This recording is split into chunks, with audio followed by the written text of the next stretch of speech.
كنتم خير أمة أخرجت للناس.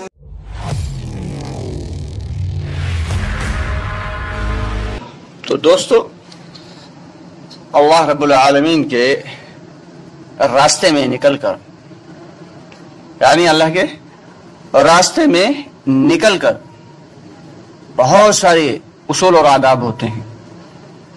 اگر اصول اور آداب کے خلاف کام کریں گے تو اللہ کے راستے میں نکلنا بجائے فائدے کے نقصان کا بھی ذریعہ بن سکتا ہے، نقصان کا بھی ذریعہ بن سکتا ہے.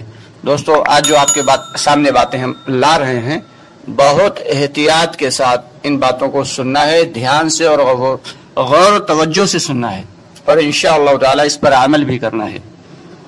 چنانچہ پوری ویڈیو سنیں، زیادہ بہتر رہے گا. اسکپ کر کے آپ لوگ سنتے ہیں، پوری بات سامنے نہیں آتی اور پھر بعد میں ہم سے سوال کرتے ہیں. تو زیادہ بہتر یہ ہے کہ 8-10 منٹ نکال کر، 8-10 منٹ کی ویڈیو ہوتی ہے، نکال کر دھیان اور غور و فکر کے ساتھ بات کو سنا کریں. کہ ماشاءاللہ دعوت کے ساتھی ہی، ہم جانتے ہیں زیادہ تر دعوت کے ساتھی ہی اس بات کو سنتے ہیں، ان پر ضروری ہے کہ وہ اصول آداب سے واقف ہوں. تو دوستو، اللہ رب العالمین کے راستے میں نکلنا کوئی بڑی بات نہیں ہے، لیکن اصول و آداب کے ساتھ وقت لگانا یہ زیادہ بڑی بات ہے. آج ہم آپ کے سامنے کچھ ایسی باتیں رکھیں گے جو اکثر ہمارے ساتھیوں سے ہو جاتی ہیں، جیسے مسجد کے قیام کے دوران. دوستو، آگے بڑھنے سے پہلے ہمارے چینل کو سبسکرائب ضرور کر لیں اور ہماری ویڈیوز کو زیادہ سے زیادہ لوگوں تک شیئر کریں. مسجد کے قیام میں عام طور سے ساتھی بہت ہی لاپرواہی برتتے ہیں، جبکہ خوب اچھے سے غور سے دھیان سے سن لیں کہ مسجد کیا ہے. مسجدیں اللہ کا گھر ہیں، مسجدیں اللہ کا گھر ہیں، بادشاہوں کے بادشاہ، شہنشاہوں کے شہنشاہ اللہ رب العالمین کا گھر ہے. وہاں کتنے اصول اور آداب کے ساتھ، کتنے احتیاط کے ساتھ رہنا چاہیے، یہ بات ہمارے ساتھی دھیان نہیں دیتے اس کے بارے میں. حالانکہ ذمہ دار ساتھی اس کی توجہ دلایا کرتے ہیں. یہ سمجھ لیں کہ مسجد میں زیادہ تیز بولنا یہ بہت ہی مسجد کی مطلب بے ادبی کرنے کے برابر ہے، اللہ کے گھر کی بے ادبی کرنے کے برابر ہے. اور اللہ کے راستے میں نکل کر آئے ہیں تو ہمارا زیادہ تر وقت تو اللہ کے گھر میں ہی لگے گا، یا پھر باہر دعوت دینے میں گشت کے دوران، یا پھر اللہ کے گھر میں. اب اللہ کے گھر میں کیسے رہنا ہے؟ صحابہ کرام رضی اللہ تعالیٰ عنہم اجمعین کی عادت تھی کہ جب وہ مسجد نبوی میں اگر کسی کو بلانا چاہتے تھے تو تیز آواز دے کر اسے نہیں بلاتے تھے. اگر تھوڑی دوری پہ ہے وہ اور اسے بلانا چاہتے ہیں تو کوئی کنکری اٹھا کے اس کی طرف جانب پھینکتے تھے، اور جب وہ پلٹ کر دیکھتا تھا تو اسے اشارے سے اپنے پاس بلا لیتے تھے. یہ تھی صحابہ کرام کی عادت. مسجد کا ایسا احترام کرتے تھے کہ اللہ کا گھر ہے. یہاں تو زور سے بولنا گویا کہ اللہ رب العالمین کا غصہ مول لینا ہے، اللہ کا غصہ مول لینا ہے. اور دنیا کی باتیں کرنا، مسجد کے اندر دنیا کی باتیں، استغفر اللہ، بہت احتیاط کی ضرورت ہے. ہمارے اکثر ساتھیوں سے یہ غلطی ہو جاتی ہے. اللہ تعالی ہم سب کو صحیح سمجھ کی توفیق عطا فرمائے. چنانچہ آتا ہے کہ جب کوئی شخص مسجد میں دنیا کی باتیں کرتا ہے تو ایک فرشتہ کہتا ہے، اے اللہ کے ولی چپ ہو جا، تجھ پر اللہ کی رحمت ہو. اور اگر وہ شخص خاموش نہیں ہوتا تو پھر وہ فرشتہ کہتا ہے دوبارہ، اے اللہ کے ولی چپ ہو جا، تجھ پر اللہ کی رحمت ہو. اور اگر پھر بھی وہ شخص چپ نہیں ہوتا تو فرشتہ کہتا ہے، اے اللہ کے دشمن چپ ہو جا، تجھ پر اللہ کی لعنت ہو. اب اندازہ لگائیں کہ ایک فرشتہ لعنت بھیج رہا ہے اور اللہ کا دشمن کہہ رہا ہے، اور ہم اللہ کے ولی بنے اپنے آپ کو سمجھ رہے ہیں، تو کتنے افسوس کی بات ہے. تو مسجدیں فرشتوں کا ماحول ہوتا ہے مسجد میں، اور مسجدیں اللہ کا گھر ہیں، اور مسجدوں میں اسی لیے قیام کیا جاتا ہے کہ فرشتوں کے ماحول میں رہیں، فرشتوں کی ماننے کی صفت ہوتی ہے. تو ہم سے بھی جو کہا جا رہا ہے ہم بھی وہ ماننے والے بن جائیں. مسجد تو عبادت کی جگہ ہے، مسجد کھانے اور رہنے کی جگہ نہیں ہے، کیونکہ دعوت کے دین کی محنت کے لیے نکلے ہیں، اس لیے تین لوگوں کو اجازت ہے مسجد میں رہنے کی۔ کتنے لوگوں کو بھی؟ 3 لوگوں کو مسجد میں رہنے کی اجازت ہے، مسجد میں قیام کی اجازت ہے۔ پہلا شخص مسافر، کہ اگر کوئی مسافر ہے تو وہ مسجد میں قیام کر سکتا ہے۔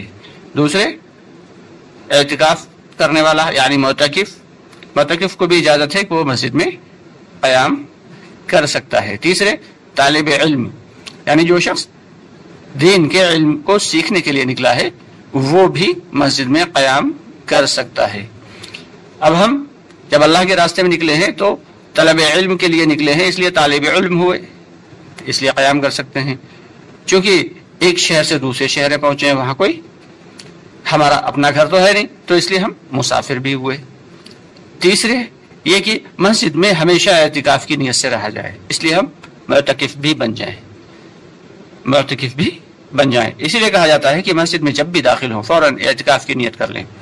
باہر آئے کسی کام سے، کسی ضرورت سے، اور پھر اندر پہنچے، پھر اندر جا کر اور فوراً بسم اللہ دخلت وعلیہ توکلت ونویت سنت الاعتکاف، یہ دعا پڑھ لی اور دل میں نیت کر لی کہ اللہ میں تیرے گھر میں اعتکاف کی نیت سے ٹھہرا ہوں۔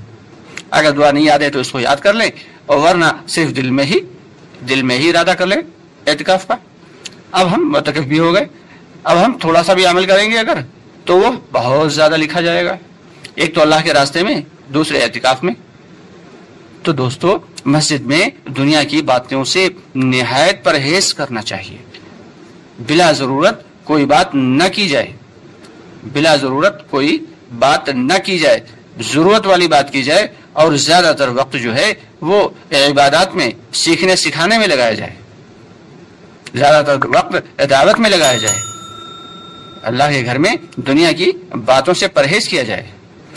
اس کے علاوہ مسجد میں رہنے کے دوران مسجد کے آداب میں سے یہ آتا ہے کہ ہمیشہ موٹا کپڑا بچھا کر ہی سوئیں۔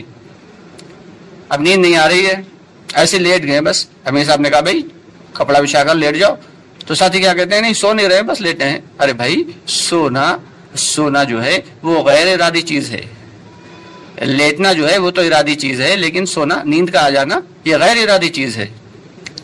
تو اس لیے جب بھی مسجد میں لیٹیں تو احتیاطاً موٹا کپڑا بچھا کر ہی لیٹیں، یہ مسجد کے آداب میں ہے۔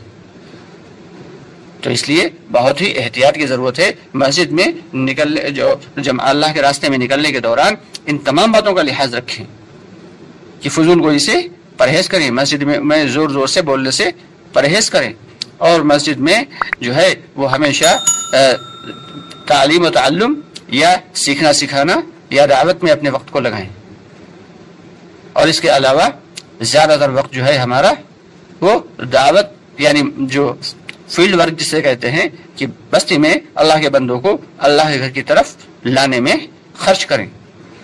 اس طریقے سے جب ہم مسجد میں داخل ہوں گے اور سنت کے مطابق داخل ہوں گے، یعنی سیدھا پاؤں اندر رکھتے ہوئے، سب سے پہلے جب مسجد پر نگاہ پڑے تو دور ہی سے بسم اللہ الصلاۃ والسلام علی رسول اللہ، یہ درود شریف پڑھیں، صلاۃ والسلام بھیجیں نبی پاک صلی اللہ علیہ وسلم۔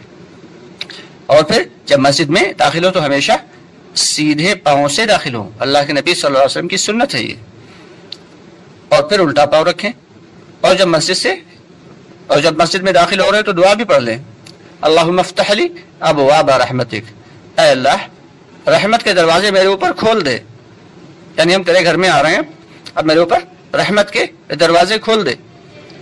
اور پھر جب اپنے عبادات سے فارغ ہو جائیں تو مسجد سے باہر آئیں تو الٹا پیر باہر نکال کر چپل پہ رکھیں، اور پھر سیدھا پاؤں نکالیں، اور پھر سیدھا پاؤں میں پہلے چپل یا جوتا پہنیں، اور پھر الٹے پیر میں رکھیں، اور دعا پڑھ لیں، اللہم انی اسألک من فضلک، اے اللہ میں تجھ سے تیرے فضل کا سوال کرتا ہوں۔ تو دوستو جب ہم سنت کے مطابق مسجد میں داخل ہوں گے اور سنت کے مطابق مسجد میں رہیں گے، اور پھر سنت کے مطابق مسجد سے نکلیں گے، اور جب اللہ کے راستے میں نکلے ہوئے ہیں اور پھر ہمارا زیادہ تر وقت مسجد میں گزر رہا ہے، تو وہ سارا کا سارا سنت کے مطابق ہونا چاہیے۔ جب اس طریقے سے اصول اور آداب کے ساتھ مسجد میں ہم رہیں گے اور ہنسی ٹھٹھے سے بچیں گے اور بلا ضرورت باتوں سے، فضول گوئی سے بچیں گے، تب ہمارا رب ہم سے راضی ہوگا اور پھر ہمارا اللہ کے راستے میں نکلنا قبول ہوگا. ورنہ اللہ کے راستے میں نکل تو رہے ہیں, محنتیں خوب کر رہے ہیں, دعوتیں خوب دے رہے ہیں, لیکن مسجد میں اصول اور آداب کے ساتھ نہیں رہ رہے ہیں, تو اللہ کا قرب نصیب ہوگا یا اللہ کا غصہ؟